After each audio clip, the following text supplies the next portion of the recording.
Manager David Oscar हाथ बढ़ाए जयंत की ओर बढ़ा। सर, मैं आपका स्वागत करता हूँ। मेरे सेक्रेटरी से बात करो जी। लंदन हुजूर, पहले हमें कमरे में पहुँचाओ, फिर इन गोरे भाई इंग्लिश भाई से बात करो जी। इस प्रकार जयंत कमरे में पहुँच गया।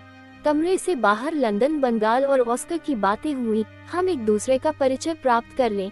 मैं डेविड ऑस्कर हूँ, इस होटल का भागीदार और मैनेजर। ओह, लंदन ने बड़े तपाक से हाथ मिलाया। मैं क्या हूँ, अब क्या कहूँ? मुर्शिदाबाद का हूँ, नाम है नंदन सान्याल, लेकिन यह उल्लू का पट्टा सेठ मुझे कहता है लंदन बंगाल। आप तो जानते ही हैं मिस्टर ऑस्कर, बंगाल में जबरदस्त बेकारी है, सो जाकर अहमदाबाद में इस सालार बेटा की नौकरी की है। इसके बंगाल व्यापार का सेक्रेटरी हूँ। सुना है बहुत बड़ी हस्ती है, बहुत मक्कार चीज है। क्या आप इससे मुझे मिलवाने की कृपा करेंगे? हाँ हाँ, क्यों नहीं। जरा इसका पारा डाउन हो जाने दो। मिस्टर ऑस्कर जी, कोई छोकरी नजर में नहीं है। छोकरी? उसे पीछे लगाकर अपना पीछा कभी कभी छुड़ा लूंगा, वरना मुझसे हर वक्त ठेके और सप्लाई की ही बातें करता रहेगा। वैसे आदमी दिल वाला है, पैसा कमाना जानता है तो खर्च भी करता है, कंजूस नहीं है। मैं प्रबंध कर दूंगा, धन्यवाद। लंदन बंगाल ने कहा, आप प्रबंध कीजिए, मैं पारा डाउन होते ही आपकी मुलाकात सेठ से कराऊंगा। इस प्रकार खिचड़ी पकी। प्रबंध करने के इरादे से ऑस्कर शीरी के पास आ गया था। इधर अब जयंत और लंदन बंगाल में गुपचुप महत्वपूर्ण बातें हो रही थीं। और अब लंदन बंगाल ने शीरी और डेविड ऑस्कर को अंदर बुलाया। एक हाथ में डायरी और दूसरे में पेन लिए व्यस्त व्यापारी की भांति जयंत ने तनिक मुस्कुराकर उनका स्वागत किया। आओ गोरा भाई इंग्लिश भाई, ये हमारे होटल की डांसर हैं। शीरी अपुन भी बचपन में छोकरी लोग के साथ खूब गरबा डांस किया। इधर धड़के का बीमारी हुआ, उधर डॉक्टर गोलीवाला बोला, घर छोड़ भाई, डांस बंद। फिर भी अपुन को डांस बहुत पसंद है। बैठो गोरा भाई, बैठो शीरी बाई। लंदन बंगाल, हाँ सेठ, कड़क चाय और फड़क नाश्ता को बोलो भाई। बोला सेठ। बोला तो फिर सुनो, अपने पास स्टॉक में 2 लाख की दाल पड़ी सड़ रही है, उसका सौदा आज ही करना है, लेकिन फौजी सप्लाई में नहीं, शरणार्थी सप्लाई में। माफ करना गोरा भाई, न हम बैठे हैं, आप व्यापार की बात निपटा लीजिए। ऑस्कर ने कहा, चलता है, व्यापार तो चलता ही है गोरा भाई। गुजरात में व्यापारी लोग बोलते हैं, घर छोड़ भाई, गंदी नाली में भी गिरेगा तो वहाँ भी मुनाफा काट कर उठेगा। क्यों लंदन भाई? ये तो ठीक है सेठ जी, लेकिन शीरी जी को देखकर एक बात दिमाग में आई। बोल दो लंदन भाई, दिमाग की बात फौरन बोल दो। अब आप शादी कर ही डालिए, बरोबर। अपुन भी सोचता है, धड़के का मर्च लग गया है, जल्दी शादी बनाना होगा, एक बच्चा भी बनाना होगा, नहीं तो सारा ताम झाम गवर्नमेंट ले लेगी। मैं दूसरी बात सोचता हूँ सेठ जी, आप क्या सोचते हैं गोरा भाई? ये भी हो सकता है कि शादी के बाद आपकी धड़के की बीमारी ही खत्म हो जाए। ऐसा मैंने इस तरह का एक केस देखा है। ओह शीरी बाई, आप चुप क्यों हैं? बोलिए ना, आप भी कुछ बोलिए, डर लगता है। शरारत से शीरी मुस्कुराई। क्यों, आपसे बात करते डर लगता है? आप इतने बड़े सेठ और मैं सेठ जी। एक बात मिस शीरी की बात काटकर मैं कहना चाहता हूँ। बोलो गोरा भाई, बड़ी अच्छी जोड़ी है, हालांकि ऐसा होने में मेरा नुकसान है, फिर भी मुझे खुशी होगी अगर आप शीरी से शादी कर लेंगे तो। मैं आप दोनों का भला। धड़का। यकायक जयंत चीख उठा। वो सोफे पर बैठा था, वहीं बैठे बैठे उसने दिल थाम लिया। फुर्ती से लंदन बंगाल ने जेब से होम्योपैथी में काम आने वाली शुगर की गोलियां निकाली और जयंत के खुले मुंह में एक गोली डालकर ऊपर से थोड़ा सा पानी उंडेल दिया। शीरी और डेविड ऑस्कर उठकर जयंत के निकट आ पहुंचे थे। कुछ क्षण बाद जयंत ने सामान्य होने का उपक्रम किया, थोड़ा सा पानी पिया। शीरी ने पूछा, अब आप कैसे हैं? बीमारी है शीरी बाई, खुशी हो तो धड़का, गम हो तो धड़का, लेकिन चिंता न थी, परवाह न थी। गोली अंदर, धड़का बाहर। बैठो। शीरी जयंत के निकट ही सोफे पर बैठ गई। आप क्या बोलती हैं जी? आप विश्वास कीजिए सेठ जी, शीरी तो मेरा डांसर के रूप में नाम है। वैसे मैं हिंदू हूँ, इला बसूत सब चलता है, हिंदू मुस्लिम सिख ईसाई सब चलता है। अपुन गांधी जी का खास आदमी है, पर अपुन घर छोड़ जी, अपुन का बाप रणछोड़ जी, अपुन का दादा नगर छोड़ जी कहता था। शादी से पहले पत्नी के नाम से कोई सौदा करो, घाटा हो तो पत्नी अशुभ, नफा हो तो शुभ। लंदन भाई जी, सेठ कल के कार्यक्रम में सुबह शीरी के नाम से 100 जूट शेयरों का सौदा करो, शाम को भाव देखकर मुझे बोलो। अच्छा सेठ जी। डेविड, ऑस्कर और शीरी दोनों वहाँ काफी देर तक बैठे रहे। इस दौर में जयंत ने उन्हें जता दिया कि वह अर्थात घर छोड़ जी व्यापार के मामले में किसी से मात नहीं खा सकता। साथ साथ अपनी बातों से जयंत ने ये भी जता दिया कि व्यापार के मामलों के अतिरिक्त वह निपट मूर्ख है और सेक्रेटरी लंदन बंगाल के कहने में चलता है। बाहर आकर शीरी बोली, बेवकूफ आदमी है। अर्थपूर्ण स्वर में डेविड ऑस्कर ने कहा, लेकिन धनी आदमी है। 3 दिन बीते। इन 3 दिनों में जयंत और लंदन बंगाल ने मिलकर शीरी और ऑस्कर को ये जता दिया कि सेठ घर छोड़ जी करोड़ों में खेलने वाला व्यापारी है। अगले दिन ये भी जता दिया कि जूट फाटके में शीरी के नाम से सुबह सौदा किया तो शाम को 1000 का लाभ हुआ। अर्थात व्यापारिक शगुन के हिसाब से शीरी शुभ है। परंतु जहां ऑस्कर की दिलचस्पी ये थी कि शीरी सेठ घर छोड़ भाई से विवाह कर ले, वहां शीरी के लिए सेठ किसी भी प्रकार उपयोगी साबित नहीं हो रहा था। परंतु 3 दिन बाद रात के लगभग 2 बजे, तब जबकि कैबे डांस के बाद शीरी ने कुछ दोस्तों के साथ पीकर डिनर निपटाया था और कुछ मिनट पहले ही बिस्तर पर लेटी थी, यकायक वह दरवाजा खटखटाए जाना सुनकर झल्लाई। कौन है? क्या मुसीबत है? मैं हूँ ऑस्कर। दरवाजा खोलिए मिस शीरी, सचमुच मुसीबत है। नृत्य की सारी श्रृंगारिकता और उत्तेजना के पीछे ये तो मात्र कैबरे डांसर ही अनुभव कर सकती है कि प्रोग्राम के बाद थकावट कितनी होती है। लड़खड़ाती सी शीरी उठी और उसने दरवाजा खोल दिया।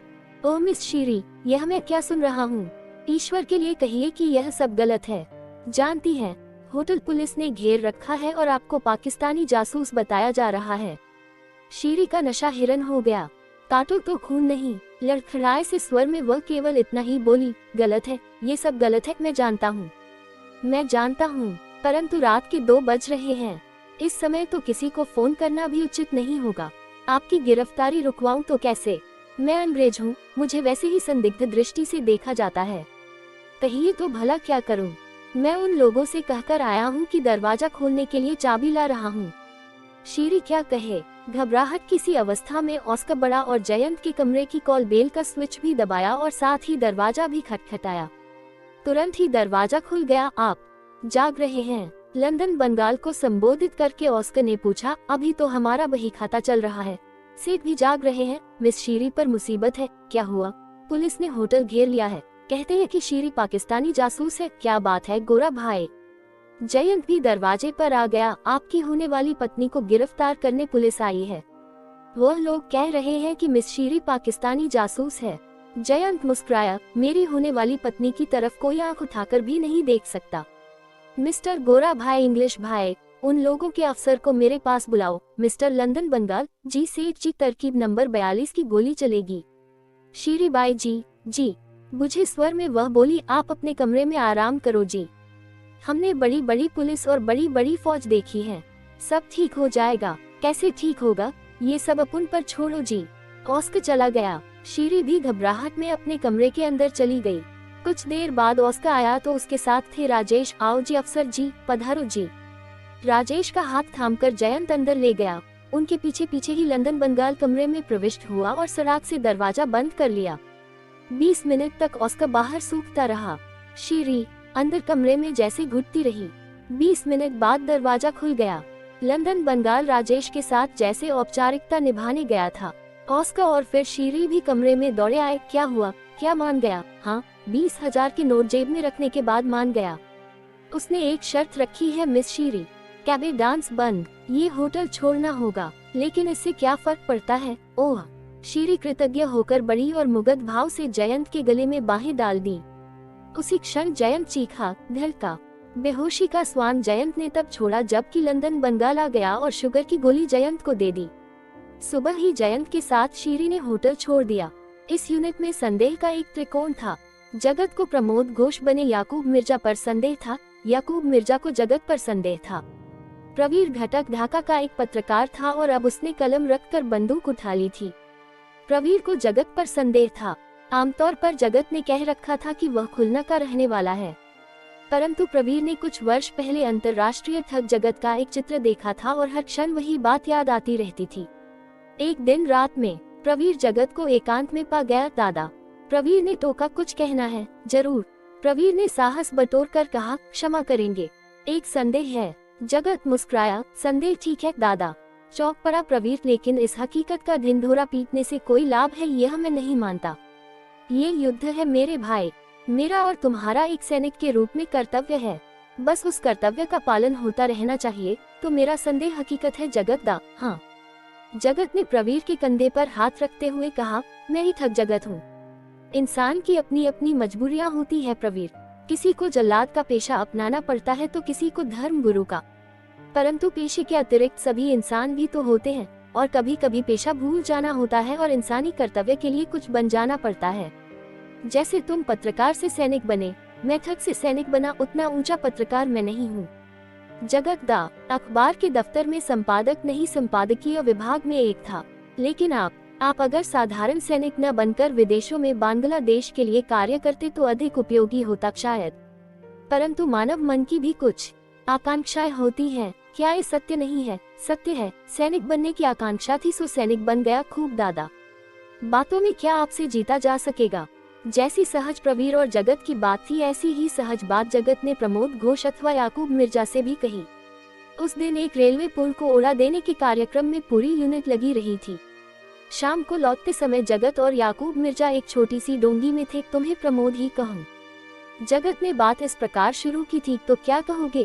कहने को तो बहुत कुछ है, यानी ये कि तुम हिंदू नहीं मुसलमान हो। सुनकर याकूब मिर्जा बौखला गया, घबरा कर बोला, झूठ, कौन कहता है जगत दा? शायद आप छुपकर मेरी जासूसी कर रहे हैं। सुनिए, मैं आपको बताता हूँ। माँ कहती थी बचपन में एक बार सारा बदन फूसियों से पक गया था तो डॉक्टर ने मुसलमानों की तरह अगली खाल काटकर सुन्नत कर दी थी। जगत हंसा। जगत की हंसी से अनायास ही याकूब मिर्जा का हाथ राइफल पर चला गया। सुनो प्रमोद घोष, मैं कहता हूँ आपको गलतफहमी हुई है। गलतफहमी की कोई बात मैं किसी से कहा नहीं करता। तुम्हारी पतलून के बैग में तुम्हारा परिचय पत्र छुपा है। तुम पाकिस्तानी जासूस हो और तुम्हारा नाम याकूब मिर्जा है। लेकिन इस बात पर मेरा और तुम्हारा झगड़ा होने वाला नहीं है। बहस इस बात पर नहीं है कि हम क्या हैं, सवाल यह है कि हमें क्या होना चाहिए। मैंने तुम्हारे कामों पर कभी शक नहीं किया है। यह अलग बात है कि तुम्हारे कामों को शक की नज़र से देखा है। केवल इतना कहना चाहता हूँ कि यह इंसानियत और शैतानियत की लड़ाई है। इंसानियत का साथ आज की तरह हमेशा देते रहना। सुनकर जैसे याकूब मिर्जा पर घड़ों पानी पड़ गया। डोंगी से उतरकर याकूब मिर्जा ने कहा था, जगत दा, मैं वादा करता हूँ वैसी स्थिति में सदा दोस्त रहूंगा, धन्यवाद। परंतु उसी रात याकूब मिर्जा ने जहर उगला।